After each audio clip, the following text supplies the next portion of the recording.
చూస్ country delight, live better. ఇప్పుడే country delight app ని download చేసుకోండి.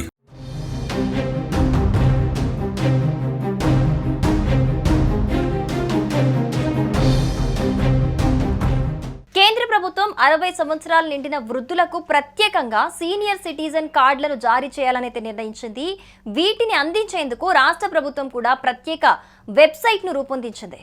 ఈ సేవ కోసం అయితే దూరంగా వెళ్లాల్సిన అవసరం అయితే అస్సలు లేదు. గ్రామ ఆరు వార్డు సచివాలయాల్లో దరఖాస్తు చేసుకునే అవకాశాన్ని కూడా కల్పించింది. దరఖాస్తు ప్రక్రియ కూడా చాలా ఈజీగా ఉంటుంది.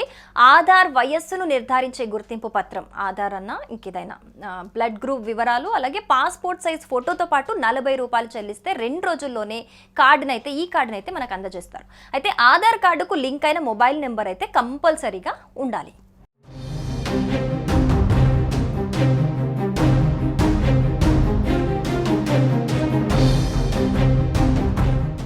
ఈ కార్డుతో వృద్ధులకు కేంద్ర రాష్ట్ర ప్రభుత్వాలు పలు రకాల ప్రయోజనాలైతే అందుబాటులోకి తీసుకొచ్చాయి. ముఖ్యంగా ఆర్టీసీ బస్సుల్లో 25% రాయితీ, అలాగే ప్రత్యేక సీట్లు, రైల్వే స్టేషన్లలో కౌంటర్ల వద్ద ప్రాధాన్యత, అలాగే వరుసలో నిలబడి ఉండాల్సిన అవసరం కూడా ఉండదన్నమాట. సో బ్యాంకుల్లో ఫిక్స్డ్ డిపాజిట్లపై అధిక వడ్డీ, ఆదాయపు పన్ను మినహాయింపు కోసం పాస్పోర్ట్ ఫీజులో తగ్గింపు వంటి లాభాలు కూడా ఇందులో వర్తిస్తాయన్నమాట. Ayushman Bharat card, Vayovandana health card పొందడానికైతే ఇది ఉపయోగపడుతుంది. ప్రభుత్వ ఆసుపత్రుల్లో ఆరోగ్య సంరక్షణ సౌకర్యాల కేటాయింపులతో పాటు కొన్ని ప్రైవేట్ ఆసుపత్రుల్లోనూ రాయితీపై ఆరోగ్య సేవలైతే లభించనున్నాయి. ఇంకా దేవాలయాలలో ప్రాధాన్యత దర్శనం పొందటానికి కూడా ఈ కార్డ్ అయితే మనకి సహకరిస్తుంది.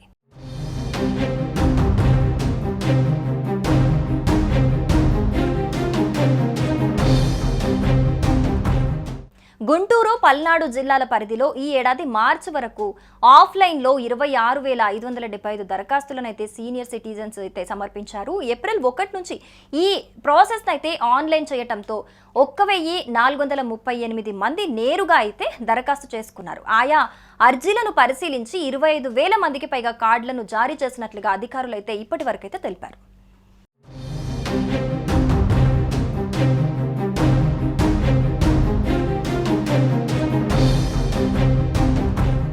సుమన్ టీవీలో మీ పర్సనల్ అండ్ బిజినెస్ ప్రమోషన్స్ కోసం కింది నెంబర్కి కాంటాక్ట్ చేయండి.